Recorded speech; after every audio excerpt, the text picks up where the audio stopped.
everyone, today's a really exciting day because yesterday we went and picked up some wood from a local mill and we're going to be building our raised garden beds. So we already built 2 raised garden beds last year, and essentially we're just going to build 4 more of these to add to the garden this year. 2 of them are going to be the same height as the old one, and one is going to be 1 board lower, just so we have different heights.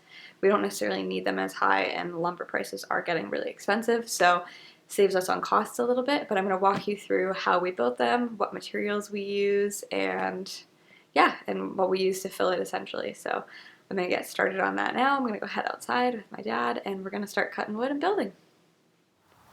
Hey everyone, so I'm already sitting in the raised beds finished. I'm going to clip this in earlier in the video, so these are them complete, but I'm going to talk about what we used to build them.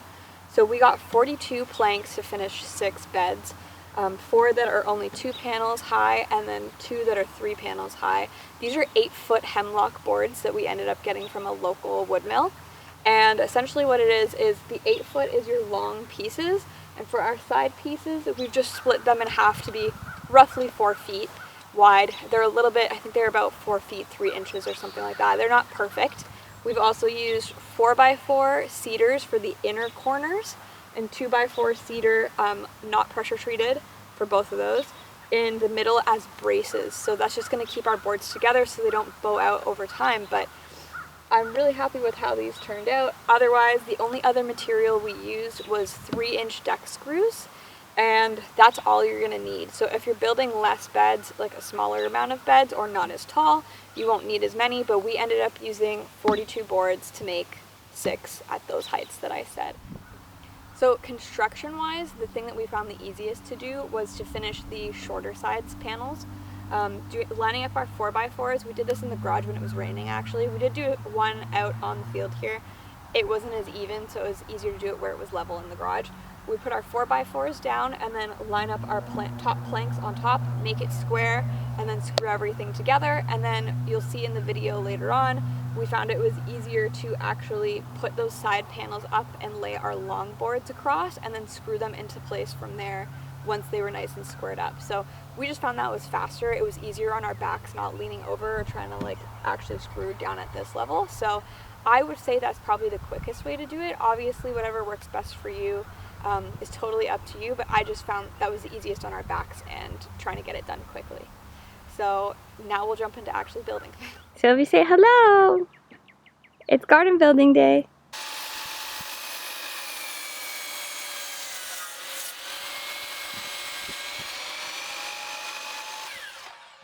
So this was our first step of the build once we had all of our wood pre-cut. Oh, hi Sylvie, she's coming in to say hello. So we would put our 4x4s down at an equal length and then place our 4-foot boards on top. And then all we would do from there is just jiggle things around until it was nice and square and flush. I'm just holding them in place while my dad screws to make sure that nothing is moving. We also found that pre-drilling the holes and then screwing things into place was a lot easier. I definitely would recommend doing this on a level field instead of on grass because it'll keep things nice and square better.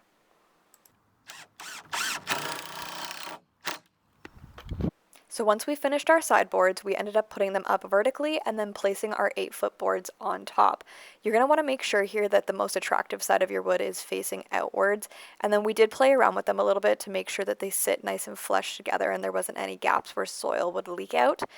From there, you're just going to do the same thing, pre-drill your holes and then screw everything into place, making sure that your corners are nice and squared up. But we found it easier this way on our backs that we were working from a little bit higher instead of leaning over, and then you're just going to flip it and do the same thing with the other side too. So here are the finished beds with all 4 pieces together. Now the only thing that I forgot to record us actually putting in were these braces of 2x4 cedar in the middle. It's just to help these 8-foot boards to make sure they don't bow out over time and give it a little bit of extra support against the pressure of the soil against the wood. So here are all of our completed beds together. We ended up putting 2 of our shorter beds lengthwise or parallel to the rest just to give it an interesting design. We might put some buckets in the corners there where it sticks out a little bit more and put maybe strawberries in, I was thinking, but this is our total beds, what they look like. They're set up. We have a nice 5-foot path in between so our riding lawnmower can go in between to cut. The rows individually between each, we're going to have to use a hand mower, but that's okay. Or we may put mulch or maybe pea gravel down later on. That's a project for later, but this is what they look like complete in terms of build. We do have to fill these today.